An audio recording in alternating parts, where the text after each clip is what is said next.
¿Tenemos? ¿Usted la pasa o yo la... Vamos así.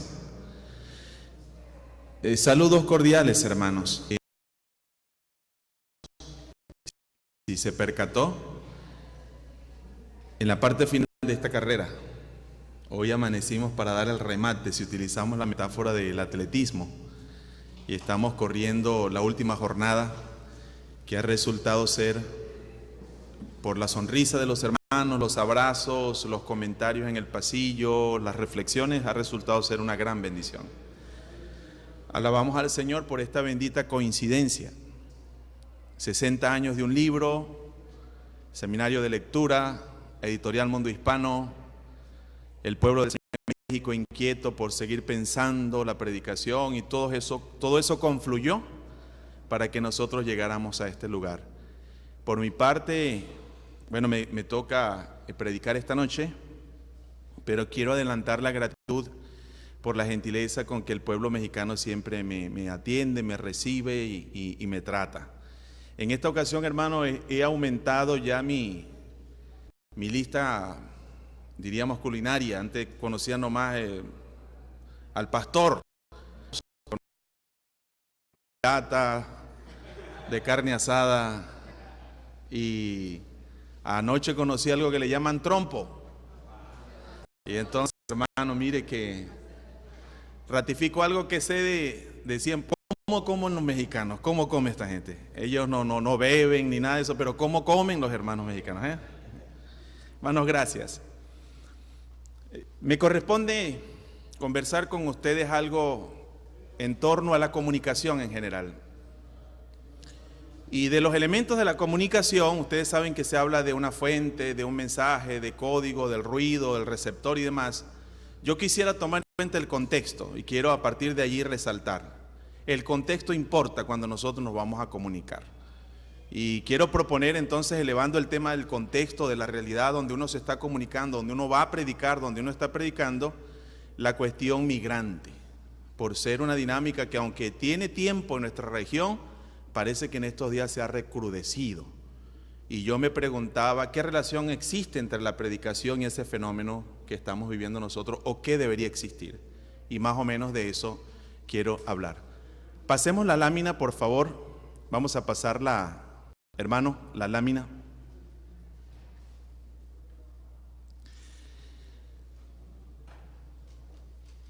Una dama contó que en una ocasión estuvo en una iglesia. Esa iglesia era con acento litúrgico, así que el ministro pasaba a predicar con cuello clerical y todo esto, pero a ella le llamó la atención. No se puso cuello clerical, sino que se guindó una resortera. Se puso en el cuello una resortera. Ayer supe que ustedes tienen para esto otro nombre acá, no lo recuerdo ahora, pero una resortera. Y ella dice que de esa experiencia no recuerda nada del sermón. No recuerda o no recordó nada del sermón con el correr del tiempo, pero nunca se le olvidó ese objeto en el cuello del predicador y lo que quería significar el predicador. Ocurre que unos migrantes habían pasado por la ciudad y el ministro o el pastor abrió su casa, les dio comida, les permitió bañarse, descansar y les dio dinero para que siguieran su viaje. Y lo que dijo él a partir de esa experiencia, de cómo esa gente le enseñó a él, cómo tratar a esa mujer con su hijo, porque era una madre con su hijo, le hizo pensar en el Evangelio y le hizo vivir en el Evangelio. Dice que fue el sermón más memorable que recuerda de ese pastor. De esta manera, ese rústico objeto se convirtió en un mensaje. ¿Y saben lo que ocurrió? Cuando la madre y el hijo se iban, el niño tomó su resortera y en un gesto de gratitud, porque el pastor los recibió, los trató con cariño, con respeto, le dijo: pastor, quiero regalarte mi resortera. Y el pastor dijo: yo tengo que guindarme esto y tengo que ir a mi iglesia a decirle lo que esto significó para mí, la visita de estos migrantes en mi casa. Vamos a pasar, porque Lo primero que quiero decir para ubicarnos en contexto de este tema que he planteado, predicación evangélica hoy en clave migrante, es que nosotros vivimos en un mundo que se está desplazando. Nosotros vivimos un mundo que se está desplazando. Quiero que me preste atención en esto, hermano. Todo lo que porta vida migra, tarde o temprano. Todo lo que porta vida migra. O aquello que personifica portar vida también migra. Vamos a comenzar con esto segundo. Por ejemplo, lo que personifica tomar vida, como los mercados. Dicen que los mercados migran, los modelos migran, los sistemas ideológicos migran, el comercio migra. Aquello que personifica o apuesta a tener vida o a aportar vida migra. Pero la vida misma migra. Migran las plantas, ¿sabe usted? Migran los animales. Migran los microorganismos y por supuesto migran los seres humanos. Alguien ha dicho que a esta edad se le puede llamar fácilmente la edad de la migración. Siempre ha habido migración. De hecho, la migración es un elemento fundante de las culturas. Hay culturas antiguas que se fundaron en función a migrar. Pero la migración también es un elemento fundante y fortalecedor de las culturas contemporáneas. Y pónganse a ver ustedes cómo se han beneficiado las naciones grandes y poderosas de la migración. Así que la migración siempre ha estado, solo que en estos días estamos experimentando, algunos dicen, el movimiento humano más grande que la historia ha conocido. Y eso tiene que significar algo para la predicación, eso tiene que significar algo para la iglesia, eso tiene que significar algo para la misión, y de eso nosotros queremos conversar. El flujo actual, voluntario o forzado, no tiene precedentes en la historia humana. El impacto que ejerce este fenómeno en la vida de las personas a quienes nosotros queremos predicar, a las familias que nosotros queremos predicar, a muchos de los que están sentados allí para escuchar nuestro sermón, el impacto que esto tiene para los pueblos de donde sale la gente, los pueblos por donde transitan y las culturas, diríamos, receptoras, el predicador tiene que tomarlo en cuenta si quiere comunicar. Y aquí me voy a adelantar a mostrarle ya tres perfiles, ¿eh?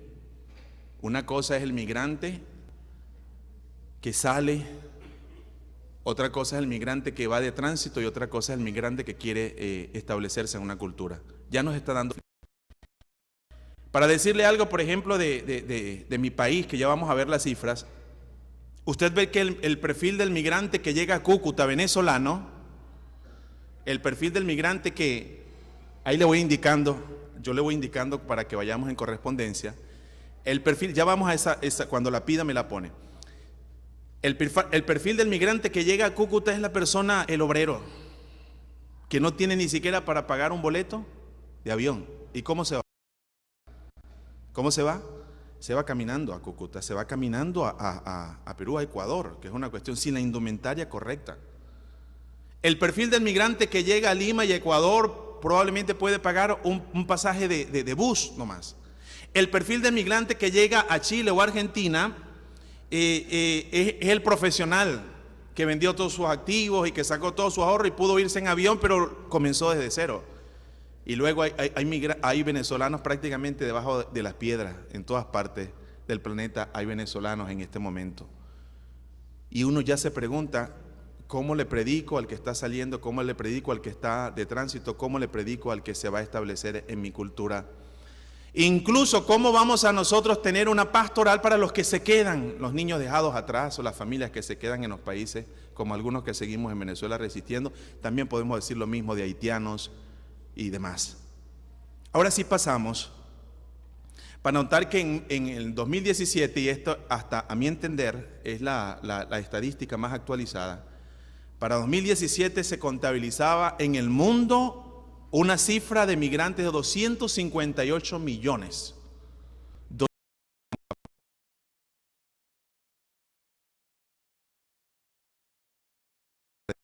Por eso quiero que lo veamos. Frente a 173 millones para el año 2000, según la ONU. En 2015, de esos 258 millones de migrantes, 65 millones salieron forzados para resguardar su vida. Y técnicamente nosotros tenemos que distinguir entre migrante y refugiado. Ya lo hemos escuchado y creo que lo sabemos. Un refugiado es un ser humano en una situación tal ante el cual los países del mundo están obligados a activar todos sus mecanismos para protegerlo, para defenderlo y para ayudarlo, porque no tiene condiciones en sus lugares de origen. Entonces, no solo el caso de los 258 a nivel mundial, no solo los 65 millones, especialmente con esos problemas allá por Siria, Medio Oriente y demás, sino todos los que han salido forzados. Está el caso que a partir de 2015 comenzaron los venezolanos y hoy contabilizan al menos 4 millones en el mundo. Venezuela ha experimentado desde 2015 para acá 3 olas migratorias. Vamos a meter la que no se notó tanto. Cuando llega Chávez al gobierno, muchas personas por sus convicciones, por sus antecedentes, dijeron: yo creo que esto va hacia un sentido, no quiero esto, yo me voy de Venezuela. Ellos se fueron planificados. Cuando muere Chávez y llega Maduro, entonces las personas dijeron: ¿saben qué? Esto se está poniendo cada día más complicado. Esa oleada fue importante, es la primera oleada formalmente contemporánea. Pero la segunda es cuando se tiene que reelegir. Y entonces las personas ahí comenzaron a salir despavoridas porque ya se comenzaron a ver situaciones críticas y problemáticas. Yo no quiero hablar de la migración venezolana, quiero vincular predicación con migración, pero permítanme expresar esto por razón de vivencia y de identificación con mi pueblo. La última, cuando no solo es la reelección, sino que entramos en un problema crítico, no alimento, no medicinas, no garantías. La gente realmente, les quiero decir que en los encuentros de pastores era impresionante mirar a los consiervos. Muchos de ellos habían perdido al menos 11 kilos. Y mirar a los consiervos delgados, enjutados. Y en nuestras reuniones como estas de pastores venían los testimonios con lágrimas, con llanto y preguntando qué vamos a hacer ante esta situación. Porque muchos de ellos decidían comer una sola vez al día para que los hijos comieran. Y entonces algunos comenzaron a salir. Por ejemplo, de mi iglesia local han salido al menos 90 personas. Todo el liderazgo formado de al menos 8 años que hemos tenido ha sido algo que hemos tenido que comenzar de nuevo. Las finanzas cayeron, el liderazgo clave se fue, la economía no da. Y entonces usted tiene que levantarse como pastor a predicar para darle contención emocional, para darle aliento a la persona que se quedó, cuando usted mismo está experimentando que al llegar a la casa abre la puerta y sus hijos están llorando en el cuarto, preguntándose: papá, ¿hasta cuándo? ¿Y qué vamos a hacer nosotros? ¿Por qué ayudamos a todos y nosotros no nos ayudamos? Y tener que usted entonces conversar con ellos para, por un lado, no negar su humanidad y ministrar a tu propio pueblo, pero al mismo tiempo hacerles saber que estamos allí con un sentido de misión hasta que el Señor lo quiera. Esto es parte de la realidad, por ejemplo, que hemos vivido los venezolanos. Y todos los domingos, de todos los fines de semana, levantarte, en el caso mío, a predicar 2 sermones y entre semana discipular, visitar y acompañar en medio de una tragedia como esta, que no ha sido cosa fácil. Ha sido una cuestión humanitaria, realmente en el caso venezolano. Pero a esto sumamos también un elemento histórico, que son las caravanas más conocidas por ustedes que por mí, del fulano Triángulo Norte de Centroamérica, que en 2018 se constituyó en un gran desafío en medio de expectaciones, contradicciones y demás. Ahí está la realidad. Vamos a pasar, porque lo que quiero decir, pasemos la otra por favor, que cuando instancias internacionales han puesto la migración como tema central de la agenda, yo me pregunto, ¿y nosotros como pueblo de Dios cómo vamos a mirar la migración? ¿Qué tiene que ver con la predicación? En fin. Entonces, aquí llegó un punto en que quiero compartirles la intención con esta presentación. Y básicamente, yo quisiera indagar la relación crítica en la predicación evangélica actual, para por lo menos proponer 2 interpelaciones, es decir, ¿qué representa o debería la migración en un intento de cuestionar la función de la predicación evangélica hoy? ¿Y cuál debería ser la función de la predicación evangélica ante la realidad migratoria actual? Vamos a pasar, por favor, porque la propuesta más en concreto sería esta. Primero, mostrar la conveniencia para la predicación de leer con ojos de fe. Leer con ojos de fe, con ojos bíblicos, con ojos de evangelio, con los ojos de Cristo, la realidad migrante actual, que es un elemento contextual en el proceso de comunicar. Segundo, Valorar el uso creativo e intencionado de historias y categorías migrantes. Quiero que distinga eso, lo voy a repetir. ¿Sabe usted que la Biblia está plena de historias migrantes? Pero una cosa son las historias migrantes y otra cosa son las categorías migrantes. Entonces, en este segundo punto yo quisiera que viéramos eso. Cómo nuestra predicación actual se puede beneficiar de leer las historias migrantes y las categorías migrantes para encontrar en eso rostros y voces que ayuden a la predicación hoy. Porque prácticamente todos los que están en una audiencia hoy en América Latina tienen algún familiar que se fue o está en otra parte. Entonces, ¿cómo aprovechar lo que la gente está viviendo y sintiendo para nosotros comunicarnos de una manera relevante y pertinente en nuestra predicación? Sea este el propósito evangelizador, que es fundamental, sea este un propósito de edificación, sea este un propósito devocional, sea este un propósito de consagración, sea este cualquier propósito que hayamos explorado nosotros, cómo aprovechar lo que la gente está viviendo, está sintiendo, está pensando, sus miedos, sus temores, sus esperanzas y sus luchas, para nosotros ser comunicadores del evangelio, no solo fieles a la palabra de Dios, sino relevantes a lo que el mundo pasa. Y bueno, finalmente es, ¿qué implica concretamente? ¿Qué implica concretamente para la predicación evangélica latinoamericana? ¿Qué implica concretamente? ¿Qué implicaciones hay? Al final yo quiero decir si la predicación misma no tendría que hacerse migrante y desplazarse para poder caminar con la gente, en vez de quedar nosotros fijos en lo que dijo Juan Mackay, este escocés que vivió entre nosotros, un gran teólogo, y él habló de dos tipos de teología y en consecuencia de dos tipos de predicación: la teología desde el balcón y la teología del camino. La teología del balcón es aquella teología que mira lo que está pasando a lo lejos, es la teología que dicta cátedra a la distancia, es la teología de las cosas que se dictan, de los contenidos teológicos tradicionales, y que los lanza así nomás, pero no se mezcla con los leprosos de la historia, no camina con la gente, no huele las ovejas. Es la teología del balcón o es la teología del camino, la predicación del camino, la que dice: ¿cómo yo puedo caminar con mi pueblo? Si mi pueblo está sintiendo eso, si ellos sienten esos miedos, dígame usted, si yo debo plantearme o no en Venezuela esas preguntas. Cuando casi que a semana me dicen a mí: pastor, necesitamos conversar, yo sé lo que me van a decir. Y otros me dicen: pastor, no nos queremos ir, pero nos está costando vivir. O pastor, ¿cuál es su recomendación para nosotros tomar esta decisión? ¿Mandamos al hijo solo? ¿Me voy como esposo solo? Y muchos han prometido volver y ya llevamos 2 o 3 años y no han podido reunirse las familias. Ustedes conocen de esas historias también. ¿Voy a hacer yo una predicación desde el balcón o voy a hacer yo una predicación desde el camino? Y voy a dar unas implicaciones prácticas de lo que esto significa al final. Pasemos, por favor,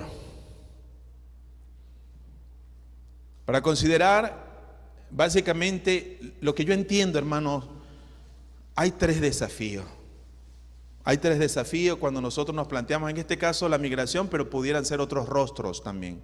Pudieran ser otros sujetos teológicos. En este caso, la migración. Hay 3 desafíos. Pasemos. El desafío que nosotros tenemos es primero un desafío de presencia e identidad. ¿A qué le llamo el desafío de la presencia y la identidad? Es que nosotros nos preguntemos quiénes somos nosotros y cómo nos percibimos en medio de esta realidad y en medio de este continente. Porque yo pienso que a partir de allí comienza la afectación de mi teología y la afectación de mi predicación. Por ejemplo, si yo me considero nomás ciudadano del reino celestial y olvido mi ciudadanía terrenal, o si yo me considero nomás que yo soy espíritu y que voy a salvar almas y no entiendo que yo soy espíritu, alma y cuerpo, que yo soy un ser integral. Y lo que quiero decir en una palabra aquí es que nuestra identidad está en Cristo. Sí, nuestra identidad está en el Evangelio, nuestra identidad está en la palabra de Dios. Nuestra identidad está en la misión de Dios en el mundo, pero nuestra identidad también es que yo soy cristiano, evangélico, bautista, latinoamericano, venezolano, en medio, porque Dios me puso aquí en medio de esta realidad a ser su vocero y su mensajero. ¿cómo usted se percibe? ¿Como una sal que se almacena, que no tiene contacto con la realidad? ¿Como una lámpara que se pone debajo de la mesa o del almud? ¿Por qué estas nociones de percibirnos a nosotros, en tanto humanos, cristianos, ministros y miembros de una iglesia y de una denominación, la manera en que nos percibimos afecta la manera en que predicamos, afecta la manera en que caminamos con la gente? Y yo me temo, hermanos, que no queremos ver eso. Anoche en la camioneta conversábamos del doctor Crane, que hizo un intento una vez de modificar, diríamos, latinoamericanizar su apellido. Y entonces se puso Santiago Garzablanca. Y no lo conocía nadie. Usted sabe que Tomás de la Fuente es una traducción, y nos lo hizo ver anoche Abraham Banda. Él puso su apellido, originalmente su apellido es extranjero, pero él puso Tomás de la Fuente, un libro que en hermenéutica nosotros sabemos ha llegado a ser un clásico. Todos los años prácticamente en Casa Bautista de Publicaciones nos premian porque ese libro sigue vendiéndose, sigue saliendo, la gente sigue valorando los fundamentos y los rudimentos de la interpretación bíblica de Tomás de la Fuente. Vea algo, los misioneros que más recordamos, los predicadores que más nos han bendecido, entre otras cosas, han sido aquellos que genuinamente y sinceramente han querido ser como nosotros y nos han amado, porque la identidad de Cristo en la encarnación ahí la vemos. Dice: el cual, siendo en forma de Dios, ¿qué pasó? No estimó el ser igual a Dios cosa que aferrarse. Estos que nos marcaron nuestra vida no se aferraron a que tenían más título que nosotros, a que sabían más que nosotros, que venían de una cultura, diríamos, de primer mundo, sino que ellos se despojaron de eso y se hicieron como quieren, se hicieron como nosotros. ¿No fue acaso eso lo que hizo Cristo? Y cuando le habló a la gente y le dijo de su identidad, ¿qué le dijo? El Hijo del Hombre no viene ¿para qué? Yo no he venido ¿para qué? Para ser servido. Yo he venido a servir. Y nosotros tenemos que decir: yo he sido puesto en esta tierra, en Centroamérica, como pastor bautista, para amar a mi gente, para caminar con mi gente, para cantar con mi gente con sabor a tortilla, con sabor a flauta, para predicar con sabor a arepa, para estar con mi gente en lo que es su vida. No desde un balcón, sino yo me identifico como un creyente, como un discípulo, como un misionero, como un evangelista, como un discipulador, como un predicador latinoamericano, venezolano, mexicano. El segundo desafío que creo que tenemos es el desafío hermenéutico. Es decir, la manera en que estamos leyendo la Biblia, la manera en que estamos interpretando el texto. Y ahí voy a hablar de algunas cosas más adelante. Pero luego, el tercer desafío es el desafío pastoral. O sea, ayer escuchábamos a David también diciendo que alguien le pregunta: hermano, ¿usted cree que deberíamos hacer algo por esta gente que está sufriendo? Y uno se pregunta, como le preguntaron al eunuco: ¿y cómo lees? ¿Cómo lees el texto? Que tienes que buscar una validación fuera del texto para entender que nosotros tenemos que anunciarle el evangelio a esa gente. Pero no solo anunciarle el evangelio, tenemos que demostrarles el amor de Dios en sus situaciones concretas, porque así lo hizo ¿quién? Así lo hizo nuestro Señor Jesucristo. Entonces, ¿cómo leemos el texto? Va a ser un desafío. Y el tercer desafío va a ser el desafío pastoral. Luego, ¿cómo predicamos? Y ahí vamos a proponer unas cosas concretas. Pasemos, por favor, para ver lo primero, es la realidad migrante y su relación con la predicación. Y en este punto, lo primero que quisiera invitarles a reflexionar es una diatriba de años. Es una discusión de años para el predicador. El hermano Crane lo dice en su libro. Y lo dicen también varios teóricos de la homilética. ¿De dónde comenzar? ¿Desde dónde partir? Para entender que hay una necesidad, que hay un problema, que hay un mensaje de Dios a ese problema, que Dios me está hablando a mí, que Dios quiere hablarle a mi gente y a mi pueblo. ¿Desde dónde comenzar? El punto de partida ha sido una discusión. Porque algunos dicen: no, indefectiblemente tengo que comenzar de una Biblia abierta. Yo tengo que comenzar de una Biblia abierta para que mi sermón sea bíblico. Y otros dicen: mira, no siempre. Muchas veces hay que partir de una realidad. Y entonces se ha hecho básicamente como dos grupos. Está el grupo de los que dicen que no, que la teología y que la predicación tiene que comenzar desde la realidad. Y a partir de la realidad y de una necesidad, entonces vamos a la Biblia en busca de orientación y de principios para decirle a la gente la perspectiva de Dios a su situación. Otros dicen no, tenemos que ir primero a la Biblia y después de la Biblia tenemos que ir ¿a dónde? Al mundo a decirle a la gente. Y esto, ¿saben?, tiene que ver con una falsa dicotomía. Y usted sabe lo que es una falsa dicotomía. Es una división ficticia, innecesaria. ¿Sabe por qué? Porque sencillamente nosotros hemos visto por la experiencia que aquellos que presumen comenzar en la Biblia y dicen que no, yo comencé mi sermón en la Biblia, al final lo menos que tiene ese sermón es Biblia, porque no están interpretando la Biblia que citan o que dicen donde basaron su sermón. Entonces no es suficiente con ostentar que comencé en la Biblia, que hice un estudio exegético del pasaje y que yo quiero hablar. ¿Cuántos sermones hemos escuchado que dicen y presumen que comenzaron en la Biblia y que son muy bíblicos y están diciendo una sarta de cosas increíbles? Yo le voy a decir lo que ha sido para mí como una especie de conclusión ante esta discusión teológica. Algunos la hemos leído en libros. Yo he dicho, caramba, la experiencia me enseña y la palabra también, que al final no importa dónde comience tanto como metodología, porque definitivamente para mí, quiero dejar eso claro, para mí la Biblia es palabra de Dios, inspirada por Dios, con principios relevantes para todos los tiempos y la cultura. La Biblia no contiene la palabra de Dios, la Biblia es la palabra de Dios en toda su expresión. Yo creo eso. Tiene el poder y la autoridad de Dios para salvar, para santificar, para transformar. Yo lo creo. La principal fuente de un teólogo y de un predicador es la palabra del Señor, definitivamente. Pero a partir de la palabra del Señor, entonces nosotros tenemos que aprender a dialogar con las otras fuentes. Y yo me he dicho a mí mismo, al final no es presumir si comienzo de la Biblia o de la realidad, sino con quién termino comprometido.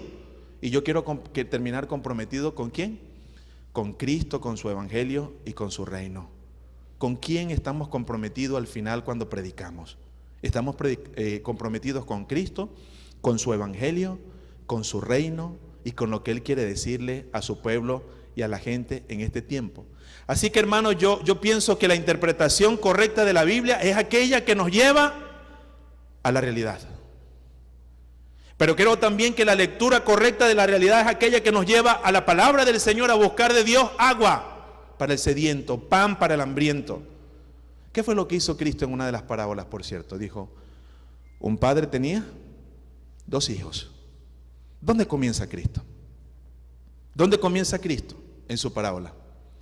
Comienza en una situación real o posible, con una función de moraleja moral. Eso es una parábola, es el relato breve, usualmente, de un relato real o posible, para transmitir una enseñanza del reino de Dios.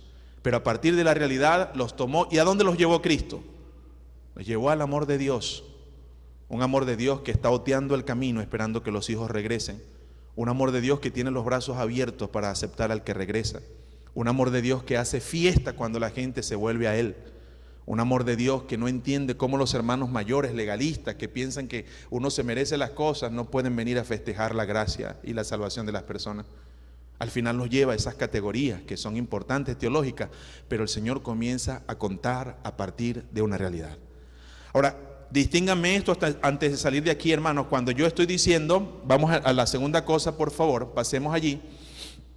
Todos estos asuntos, yo estoy hablando de la fecundidad de la realidad como fuente válida de hacer teología y de predicar. No le tenga miedo, hermano. Usted puede aprovechar la realidad como una fuente válida para sus sermones. No lo está basando, su autoridad no está basada en la realidad. La autoridad de un sermón, para que tenga autoridad, debe estar basada ¿dónde? En la palabra de Dios. Pero es que yo no puedo predicar sin tomar la realidad como una fuente válida de predicar mis mensajes. La realidad no es solo una fuente válida del quehacer teológico, sino que también es un material legítimo para la teoría y la práctica sermonaria. Yo tengo que tomar en cuenta eso.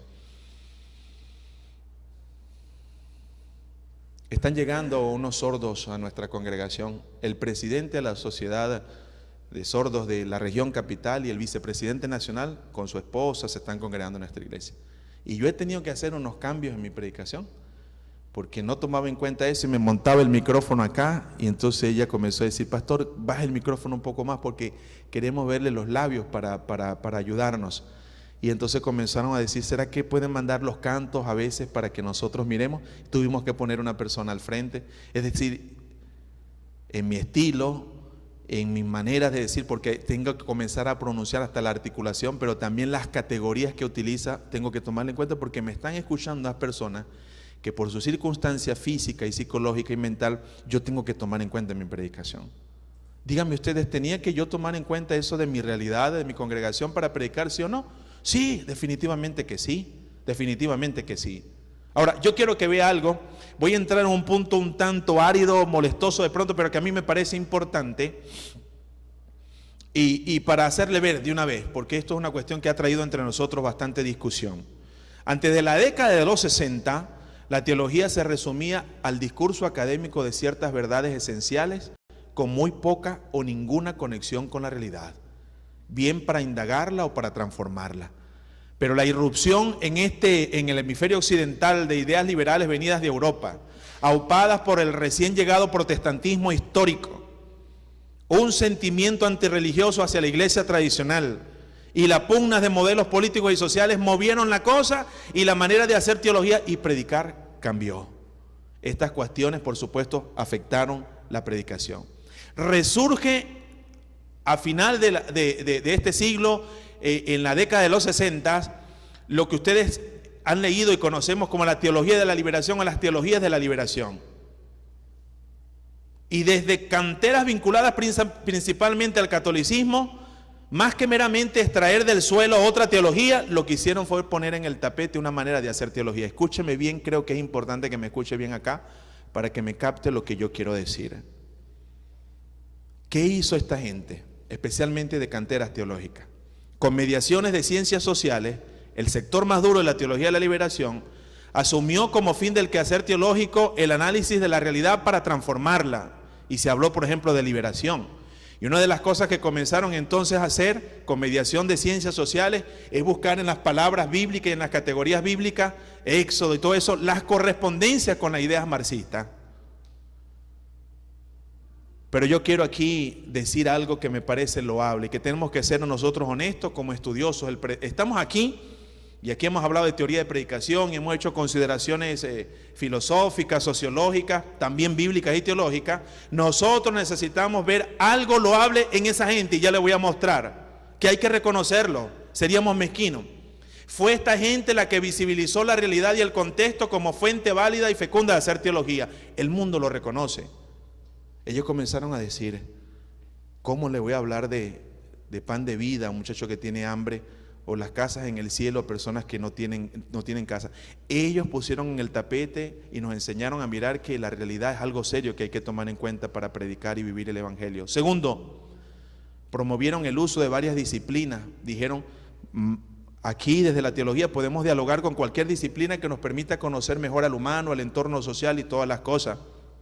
Y tercero, algo loable fue el afán de ellos de dar respuesta concreta a la realidad de la gente desde el evangelio. En mi opinión, ¿cuál fue el problema? Y donde no comulgo. El traspié fue que ellos entonces vaciaron su propuesta de evangelio y la llenaron ¿con qué? Con ideas políticas. Y al final la teología de la liberación, lamentablemente, por lo menos la más dura y la de comienzo, porque ustedes saben que hay esos duros, hay un híbrido que no se define, y hay unos evangélicos que han dicho: yo tengo mi versión de liberación, pero no son las mismas personas. Estoy hablando de esta primera. Ellos vaciaron su propuesta de evangelio y la llenaron de política, y al final entonces la propuesta teológica y pastoral se convirtió en una opción más en la vitrina de las ideas políticas y humanas. Ese fue el gran problema. Pero yo agradezco que algunos, primeros católicos y después evangélicos, comenzaron a decir: ¿sabes qué? No podemos predicar sin tomar en cuenta la realidad. Yo agradezco que algunos comenzaron a sistematizar, y ahí encontramos, por ejemplo, entre el pueblo evangélico, teólogos nuestros, como Samuel Escobar, René Padilla, Pedro Arana, Emilio Antonio Núñez, personas que son evangélicas. Escuchamos a un Pablo Jiménez, que en mi opinión ha sido una bendición para nosotros.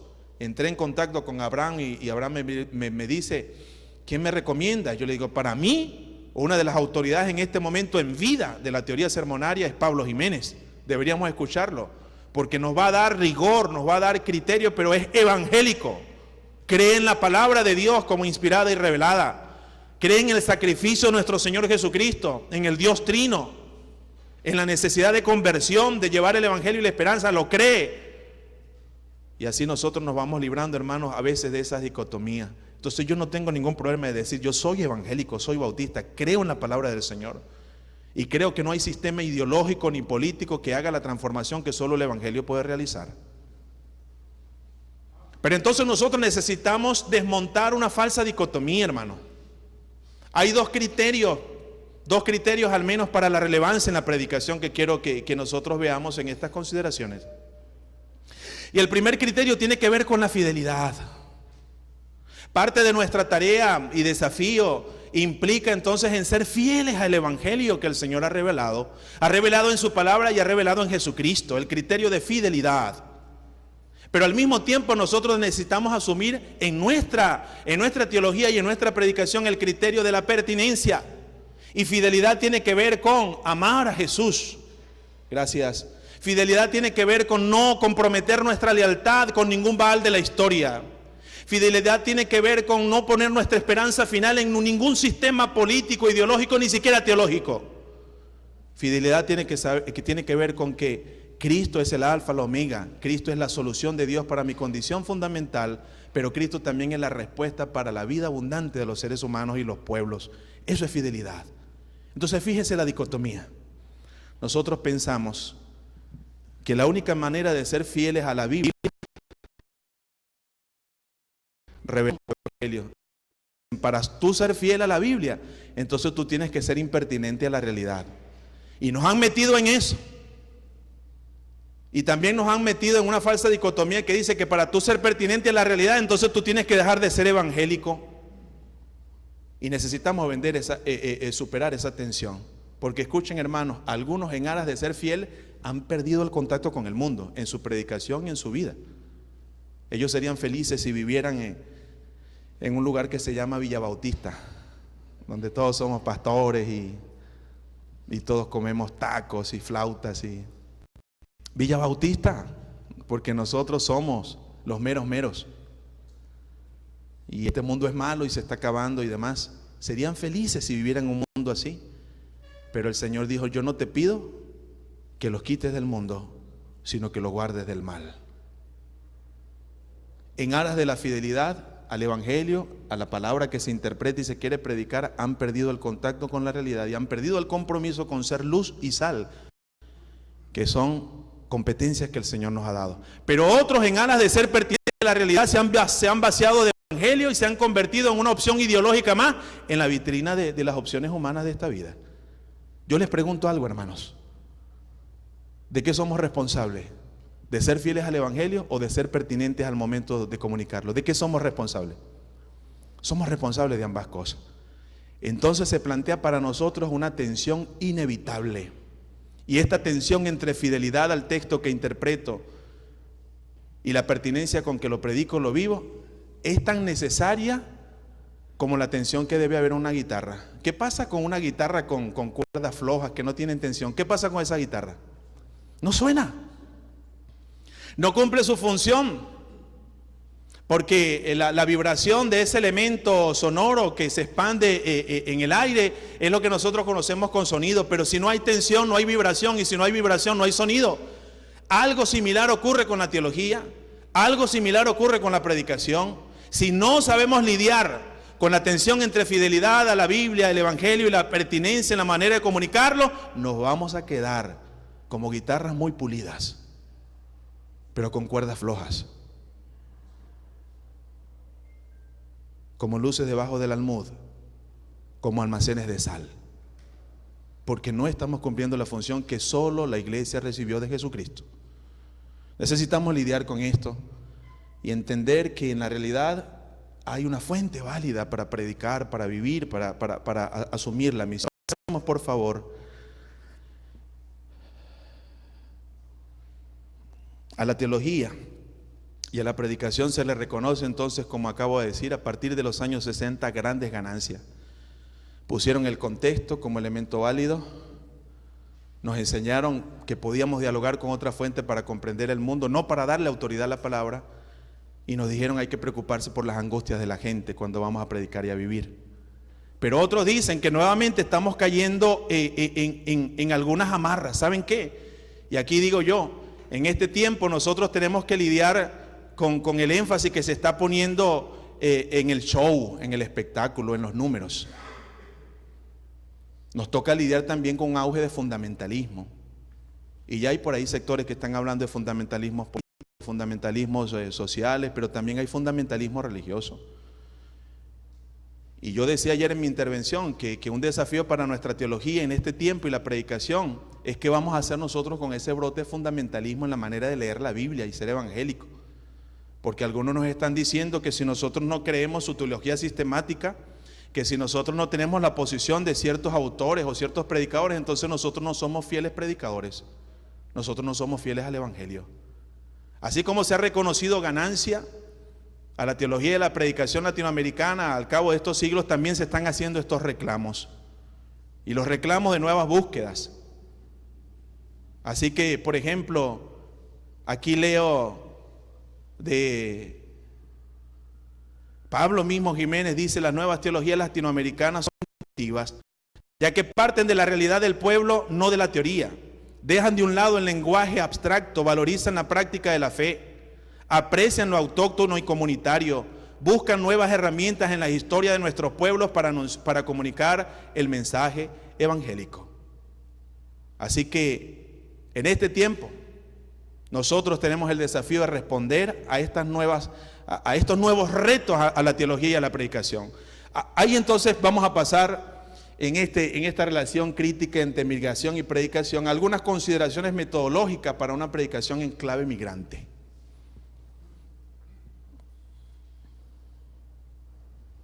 Harold Segura habla de 3 condiciones básicas para formular cualquier teología y para practicarla. Harold Segura habla del método, los participantes y habla también de la práctica. Es lo que se ha dado a conocer aquí en el contexto latinoamericano como método de ver, juzgar y actuar. O un teólogo llamado Cook dice que ver y no actuar es no ver. Y evidentemente estamos cuestionando entonces cómo vemos la realidad, cómo releemos el texto y cómo damos una respuesta pastoral. Pablo Jiménez habla de 2 fuentes. Habla de las fuentes teológicas y habla de las fuentes sociales. Y al hablar de las fuentes teológicas refiere, por supuesto, en primer lugar, nuestra fuente privilegiada es la Biblia, la palabra del Señor. No tenemos problema con eso. Ya lo establecí al principio. Creemos que la Biblia es nuestra fuente privilegiada del quehacer teológico y de la predicación. Pero hay otras fuentes teológicas, está la tradición. Y cuando hablamos de tradición, estamos hablando de tradición con T mayúscula. Escuche esto. La tradición es traer a la memoria algo que ha sido importante para un colectivo. Y en ese sentido, entonces, la tradición es a un colectivo lo que la memoria a un individuo. Tradición tiene que ver con la visión humilde de que no hay evangelio desde que nosotros aparecimos, sino que somos parte de un movimiento que tiene antecedente. Mirar la tradición es preguntar cómo predicaron los hermanos anteriores a nosotros. Mirar la tradición con T mayúscula es nutrirnos de otras experiencias de fe. Mirar la tradición con T mayúscula es ir a beber de un pozo común, porque aprenda esto, hermano, no tenga ningún problema. Hay un pozo común que es el común de los cristianos, independientemente de sus tradiciones evangélicas, de los cuales podemos y debemos beber para nutrir nuestra manera de entender la realidad y de asumir el ministerio. Tradición con T mayúscula. La Biblia, la tradición, la reflexión teológica. ¿Y cómo defino yo la reflexión teológica? Es el continuo intento y esfuerzo humano por interpretar lo que Dios dice en su palabra y lo que demanda a la luz de otras realidades, lo que incluye la cultura, la razón y la tradición, como he dicho. Sigue diciendo Pablo Jiménez de las fuentes sociales, que tienen que ver en este sentido con la iglesia misma como una entidad social.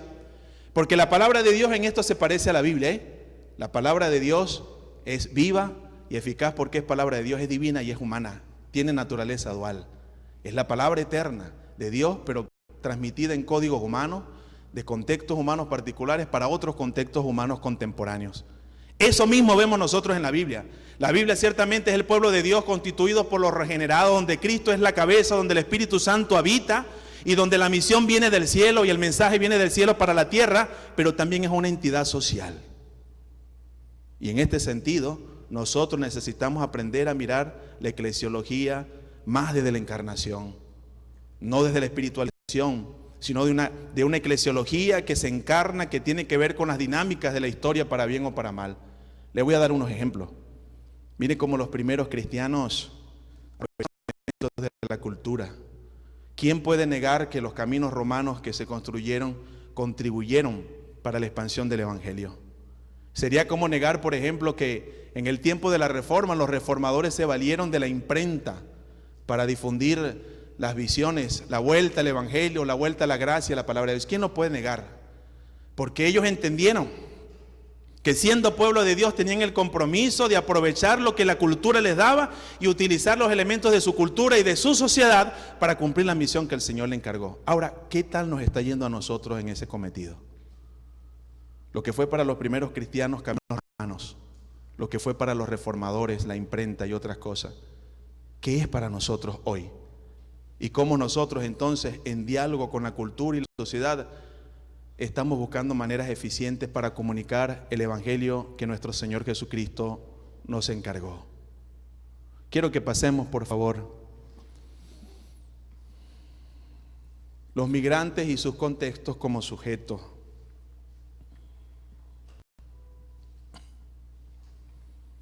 Ya he dicho que a partir de la década de los 60, la teología latinoamericana se desilusionó de aquella teología de contenidos estáticos que había que decir, y entonces comenzó a ponerle a la teología en sí rostros y voces. Al principio la voz y el rostro privilegiado eran los pobres, y algunos teólogos comenzaron a hablar de la opción preferencial de los pobres. Pero con el correr del tiempo, la teología ha dicho, no es que vamos a cambiar la palabra del Señor y sus categorías, diríamos, fundamentales, sino que vamos a ponerle a esas enseñanzas y a esas verdades rostros humanos. Vamos a ponerles voces y vamos a preguntarnos cómo esos nuevos rostros y cómo esas nuevas voces pueden nutrir la predicación contemporánea. Y ahí es donde estamos nosotros proponiendo que el migrante o la migración tiene que constituirse en un sujeto y una clave de teología y de predicación, sin dejar de sostener que la palabra de Dios es inspirada, viva y eficaz, con principios válidos para toda cultura y tiempo. La teología sistemática, por ejemplo, se abrió a las bondades de la contextualidad. Y por eso Justo González dice esto. Se dice entonces que tales teologías, estas contextuales con rostros y voces nuevas, precisamente por afirmar su contextualidad, se apartan del meollo de la fe cristiana, abandonando la teología tradicional. Y se dice también que con su énfasis en sus contextos particulares balcanizan o fragmentan la teología y dividen la iglesia. Pero lo cierto, dice Justo, es que toda teología es contextual y que la mejor teología es la que mejor responde al contexto. ¿De qué manera entonces, amados hermanos, es la pregunta? La migración puede ofrecernos rostros y voces que ilustren nuestra predicación. Alguien pudiera decir, hermano, pero esto no es una moda. No son como lentes de moda. Ahora me voy a poner los lentes, por ejemplo, de la niñez. Y ya estoy con la moda entonces de la teología de la niñez. Luego viene otro y me dice, aquí estamos vendiendo unos nuevos lentes que se llaman los lentes de la mujer y vamos a hacer entonces teología de la mujer. Entonces, y alguien me dice, bueno, ahora usted me está vendiendo los lentes de los migrantes. Entonces, eso no es como una moda. Y quiero decirle que no. Cuando un sujeto, en este caso el migrante, se convierte en una clave teológica. En el momento en que nosotros entendemos que Dios nos invita a ponernos al lado de ellos para caminar. Pero no solo eso. En el momento en que lo que ellos están viviendo nos interpela a nosotros. Escuche lo que le estoy diciendo, por favor, esto segundo es importante.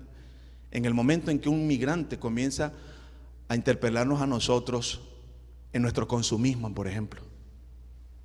Comienza a interpelarnos a nosotros en nuestra sensibilidad. Otra vez, ¿cómo es posible que alguien me pregunte si tenemos que hacer algo por un migrante que está pasando cerca de nuestra casa? Y entonces lo que ellos viven se convierte en un rostro de Dios diciéndome, estamos de paso. La manera en que ellos oran nos bendicen. Y la migración misma se convierte en una manera de espiritualidad. Porque como dice el apóstol Pablo, nuestra ciudadanía, ¿qué pasa? Está en los cielos. Hebreos dice que no tenemos casa ni lugar permanente aquí en esta tierra. Y el discipulado se convierte también, viendo el rostro del migrante, toma de esa experiencia y se nutre, porque formamos parte entonces del reino, no de un territorio geográfico, sino de un reino que abarca el mundo. El discipulado se replantea desde la clave migratoria, porque entiendo que tenemos un rey, pero este rey no es el rey de la muerte. Este rey no es el rey del odio, no es el rey de la mentira, no es el rey de la competencia, no es el rey del poder, no es el rey de la injusticia. ¿Es el rey de quién? Es el rey de la vida. Es el rey de la esperanza, es el rey del perdón. Mire cómo replanteo, por ejemplo, encarnación, que es una categoría de la teología tradicional o clásica. Cómo comienzo a ver el discipulado de otra manera, porque la migración me ilumina y me ayuda a ver que hay clave en la Biblia para ver la vida cristiana toda y la espiritualidad así. Entonces entiendo que en este reino hay valores. Entiendo también que yo me estoy desplazando, que todos estamos caminando por aquí por un poco de tiempo, pero que nos dirigimos al reino pleno. El reino donde habrá una justicia plena, una vida plena, una esperanza plena, un amor pleno y una inclusión plena. Justo González nos llama entonces a reflexión. Dice que al adentrarse el tercer milenio, la humanidad entera se encuentra en una situación en la que una multiplicidad de culturas cada vez más diversas pugnará por el mismo espacio. Lo que es más, las viejas culturas que parecían haber desaparecido, o que al menos parecían destinadas a desaparecer, surgen hoy con nuevas fuerzas, no solamente en sus mismas tierras y sus contextos ancestrales, sino en otras partes del mundo. Empero, la cultura no existe aisladamente de la economía y la política. Las migraciones culturales de nuestros días tienen profundas raíces en cataclismos políticos y en opresiones económicos y sociales. Y entonces la migración nos está diciendo que vivimos en un mundo donde están pugnando intereses y poderes que son contrarios a los propósitos de Dios. Cuando un sujeto se constituye en clave, cuando entiendo de parte de Dios que debo acompañarlo, pero cuando entiendo que Dios lo está usando para interpelar mi manera de vivir la fe cristiana y cumplir la misión. Cuando su rostro, cuando su voz y su sufrimiento nutren mi vida cristiana y ya nos hacemos parte de ello. Y entonces nosotros no solo es que le hacemos un bien a los migrantes, sino que los migrantes están siendo usados por Dios para que nosotros caminemos con ellos y juntos cumplamos ¿qué? La misión del Señor en este mundo. Vamos a pasar, hermano. Ya vamos a ir cerrando. Hemos hablado de esto. Pasemos por favor.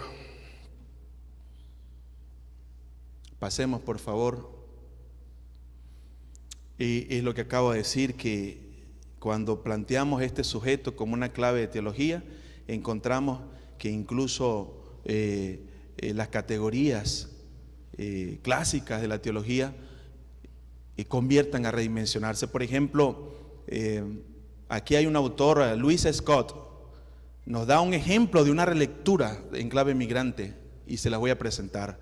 Louis Scott dice: la conocida historia del nacimiento de Jesús menciona que no hubo lugar para alojar a José y María en el pueblo de Belén. Los sermones navideños, diríamos deductivos o clásicos de hoy, critican su falta de hospitalidad y luego nos invitan a que hagamos lugar en nuestros corazones para Jesús.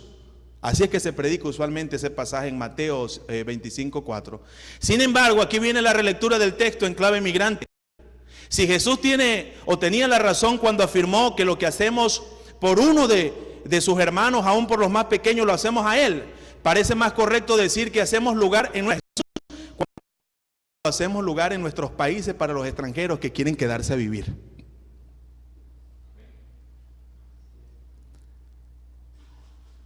Entonces, más que criticar a alguien y abrir a Cristo en mi corazón en Navidad, es más bíblico y contextual entender que abro lugar a Cristo en mi corazón cuando abro mi país y mi casa para que otros no vengan.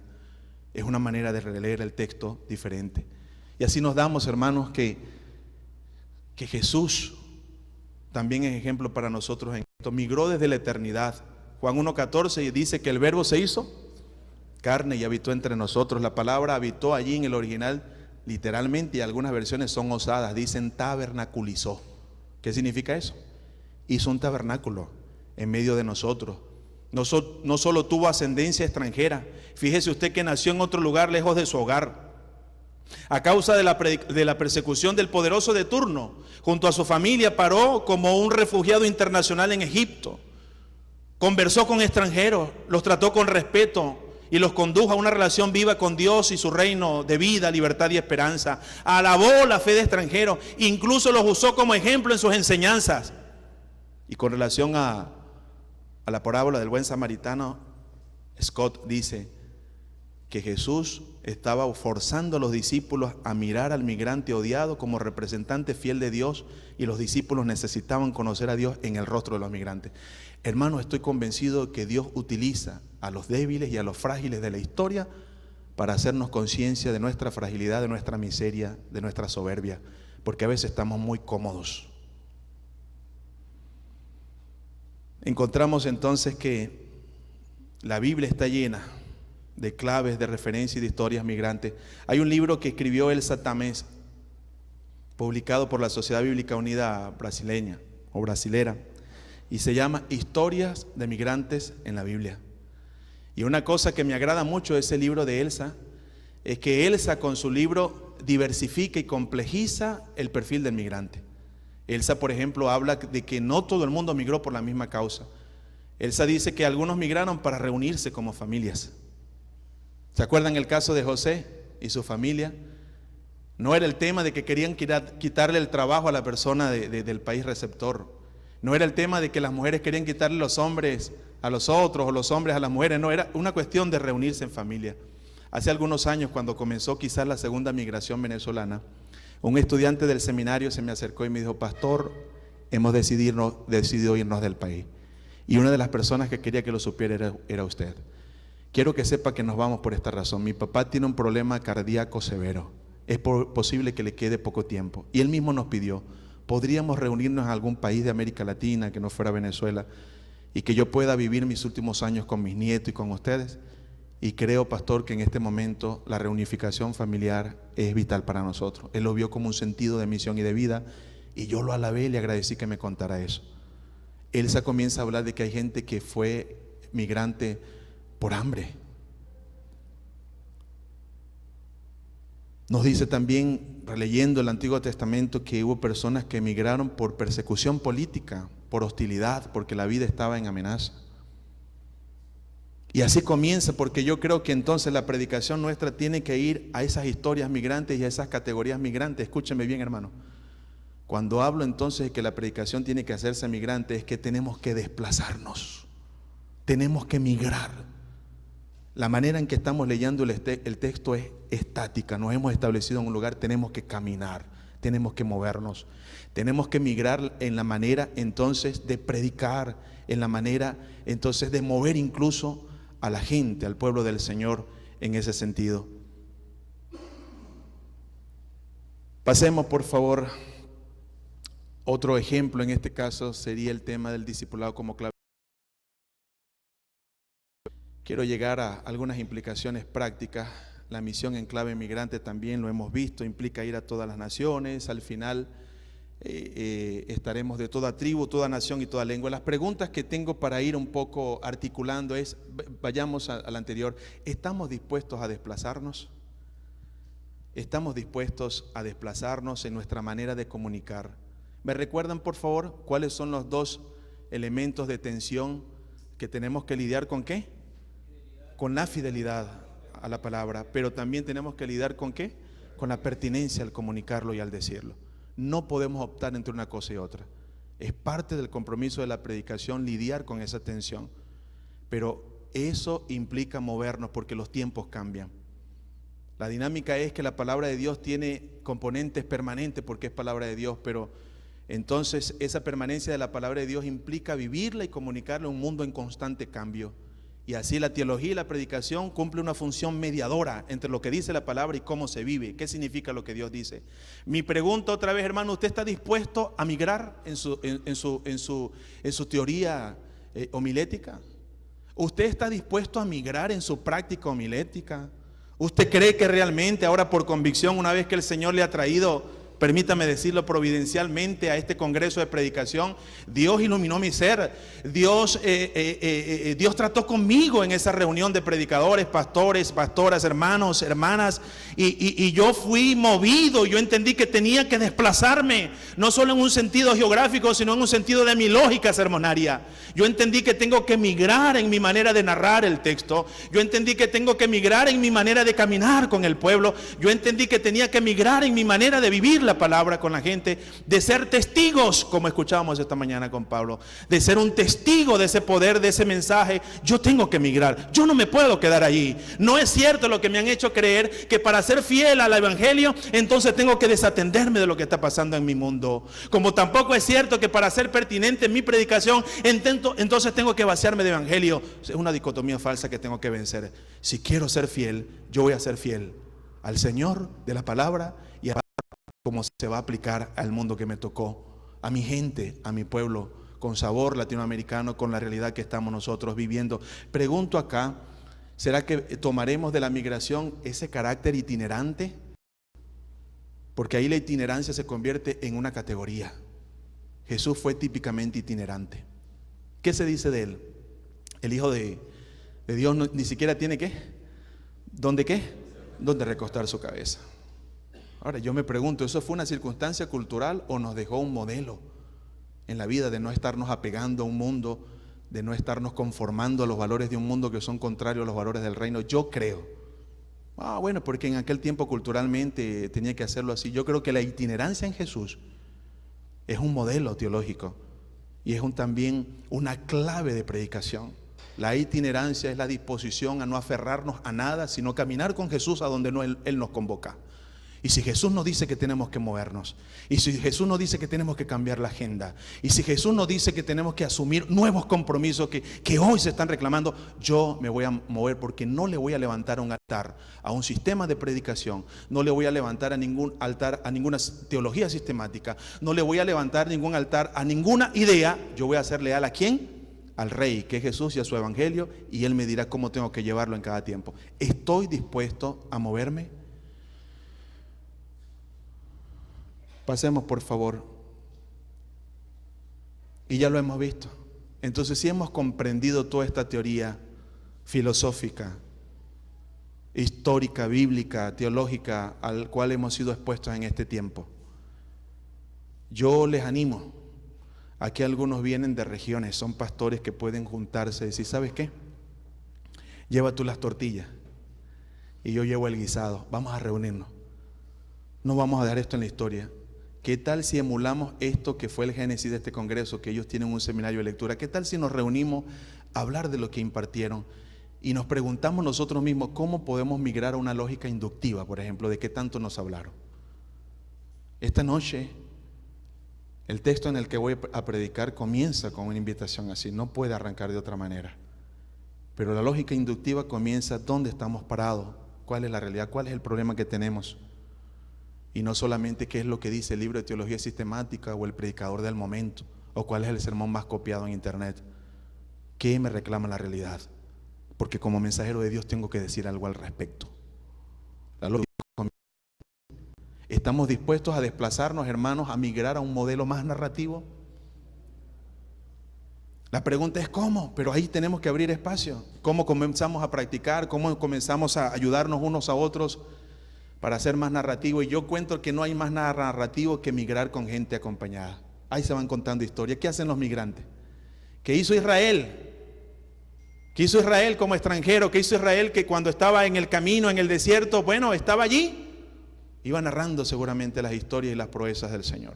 Leamos los salmos, que aunque en género poético, que aunque en una estructura poética tienen mucho de sabor narrativo, porque ahí comienzan a contar cuando colgábamos ¿qué? Dicen que colgaban ¿qué? Las arpas allí y comenzaban a evocar cuando íbamos de fiesta. Esa es una narración. Eran historias. Veamos todos los géneros para que nos demos cuenta que en esas historias de la vida real, porque ahí está el punto. Nada más tiene trama y tiene contradicción y tiene tensión y todo eso que la vida real, hermanos. La vida real es así. Por eso es que la teología triunfalista, de que tanto hemos hablado en este tiempo, no da cuenta de la vida real. aquellos que recurren a mantras, aquellos que recurren a declaraciones, a punto y yo declaro que tal cosa, no están viviendo en la vida real. La predicación tiene que ser una de la vida real, porque la vida real tiene tensión, tiene contradicción, tiene sombra, tiene luces. Así es la vida y así tiene que ser la predicación. Y la gente va a decir, yo me identifico con esa predicación. Esa predicación da cuenta de la vida. Se parece a mí. El pastor le pasa lo mismo que a mí. Yo no lo puedo. Escuchaste que dice que el pastor también le duele la barriga.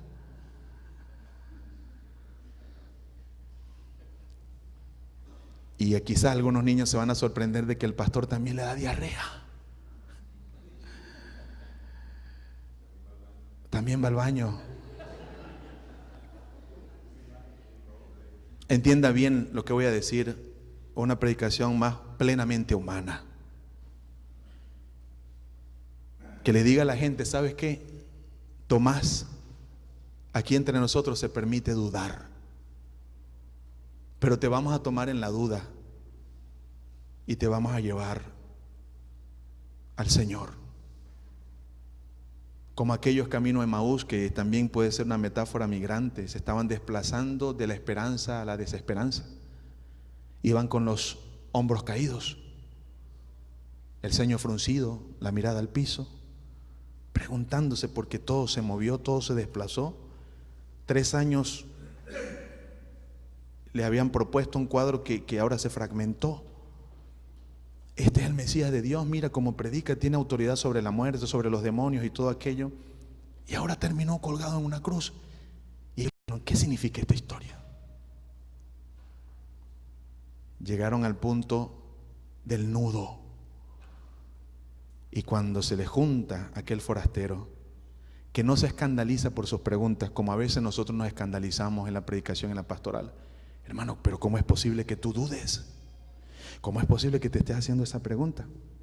El Señor no se escandaliza y a veces el Señor camina como nosotros, como que no sabe.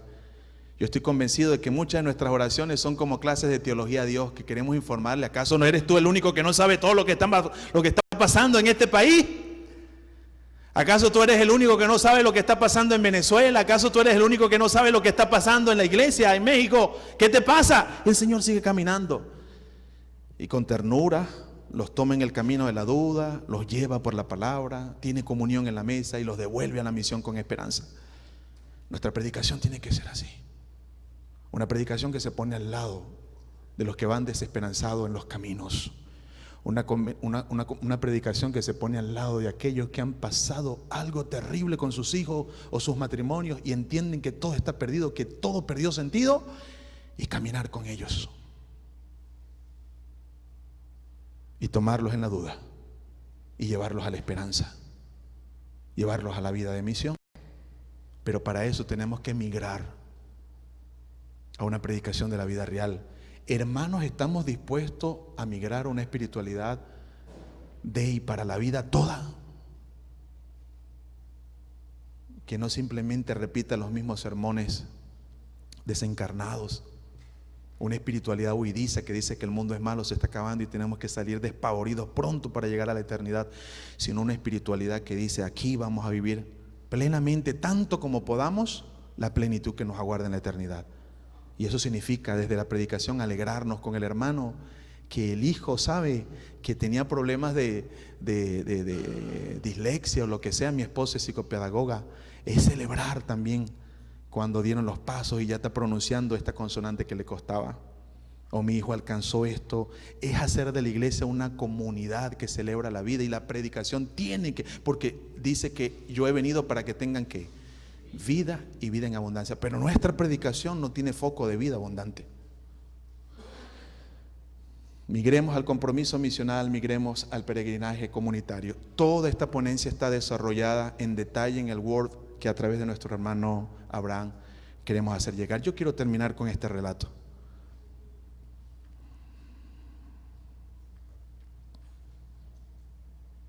Escúchenme bien, por favor. ¿Pasamos la otra? ¿Hacia dónde se desplaza la predicación evangélica hoy y hacia dónde debería? Leí la historia de un viajero en el polo que viajó en trineo todo un día en sentido norte. Con premura exigió lo que más pudo a sus perros. Al caer la tarde, después de tan extenuante recorrido, se dispuso a saber qué tan al norte estaba. Para su gran sorpresa, se percata de que estaba más al sur que cuando había partido por la mañana. ¿Cómo explicarlo?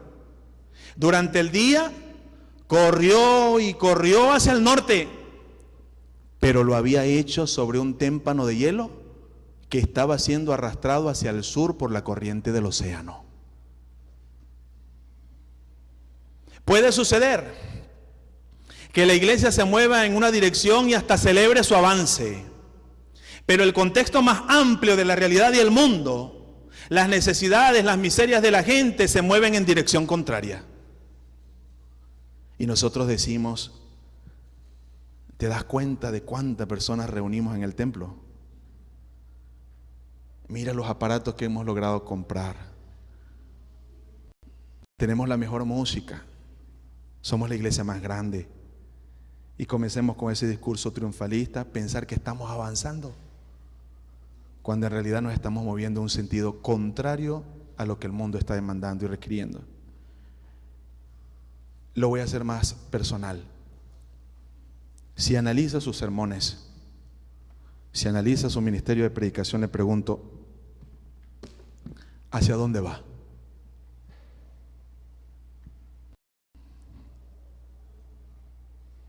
Quiere el Señor que en el entendido de la comunicación como un proceso complejo, amplio, la elevación del contexto se convierta en un elemento vivificante de cómo yo entiendo predicar y lo practico. Que el Señor nos ayude, hermanos, en este tiempo a seguir siendo fieles al Evangelio y pertinentes a la realidad que nos ha tocado vivir. Gracias, bendiciones.